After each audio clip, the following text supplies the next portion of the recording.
जोहार ᱤᱧ ᱜᱮᱫᱩᱞᱟᱨᱟᱢ ᱟᱨ ᱛᱮᱦᱮᱧᱟᱜ ᱱᱚᱣᱟ ᱵᱷᱤᱰᱤᱭᱳ ᱛᱮ ᱟᱯᱮ ᱡᱚᱛᱚ ᱠᱚᱧ ᱥᱟᱹᱜᱩᱱ ᱫᱟᱨᱟᱢᱮᱫ ᱯᱮᱭᱟ।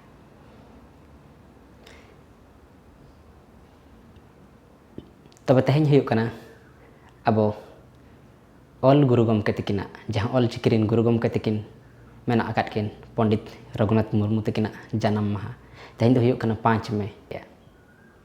ᱛᱚᱵᱮ ᱜᱩᱨᱩ ᱜᱚᱢᱠᱮ ᱛᱟᱹᱠᱤᱱᱟᱜ ᱡᱟᱦᱟᱸ ᱢᱚᱪᱟ ᱠᱷᱚᱱ ᱚᱰᱚᱠ ᱞᱟᱱ ᱚᱞ ᱢᱮᱱᱟᱜ ᱛᱟᱢᱟ, ᱨᱚᱲ ᱢᱮᱱᱟᱜ ᱛᱟᱢᱟ, धर्म मेना तमा आम हो मेनाम ओलेम आद लेखान रोड़ेम आद लेखान धर्मेम आद लेखान आम हम आदोआ। तबे गुरु गमके तकिना नोआ जहाँ अकिना उयहर नोआ लहा लेकाते आबो 2025 जहाँ मेना जहाँ मिशन ऑलचिकी बो मानाव मेनते बोन लय हचोगा। तबे नोआ चतान रे अकोया तिना कुरुमुटु कमी चालू करना ओना कथा मा बन लय दाड़ेया एखान आले पाहटा खन जहाँ चालू कान मिशन ऑलचिकी 2025 नितों हाड़ाम बुढ़ी गिद्रा पिद्रा को जतो मिशन ऑलचिकी जहाँ सेड़ा हाको काना ओना चालू दोहो कान गया आले पाहटा खन। तबे तेहेñ नोआ गुरु गमके तकिना जन्म माहा रे आबो नोआ बो उयहरा जे आबो ऑल आबो रोड़ और आबो धर्म ओका लेकाते मांग सेन लाहा। तबे मिट्टी रस्का खबर अब नोआ गुरु गमके तकिना जन्म माहा मांग हिलो बांगमा होला जहाँ ताहें कना 4 मे। तबे इन हिलो आबोरिन नोआ यूट्यूब चैनल रे जहाँ तिना आबोरिन हर मेना बना अब नोआ परिवार मेना अब नोआ फैमिली मेना यूट्यूब फैमिली। तबे 5K जहाँ तो 5000 सब्सक्राइबर को पेरेज अकना। तबे ओना लगिनते जतो हर कोगे सारहाव जहाँ को नोआ चैनल बन सब्सक्राइब अका ताबोना। तबे अड़ी दिन खन वीडियो बांग अपलोड अकान गे ताहें एखान निया परे दो ना उनका सप्ताह को बांखान 3 दिन परे वीडियो अपलोड हो गया। तबे दो तेहेñ अब नोआ गुरु गमके तकिना जन्म माहा जहाँ मो मेने। तबे नोडे मिटे इम्पोर्टेंट कथाñ लैया अब जहाँ नोआ भारत दिसम फुरगल रे आबोरिन आदिवासी बंगा लेकान हर जहाँ दो बीर बांटा सिदु कान्हू चांद भाईरो फुलो झानो बाबा तिलका माझी एमान लेकान जहाँ बंगा लेकान हर अब नोआ दिसम फुरगल रे अब नोआ सांताल समाज खन अब नोआ आदिवासी समाज खन जहाँ अब नोआ दिसम फुरगल रे आको जीवी को आलायला और अब ओना अधिकार को नाम हचो आकाद बन।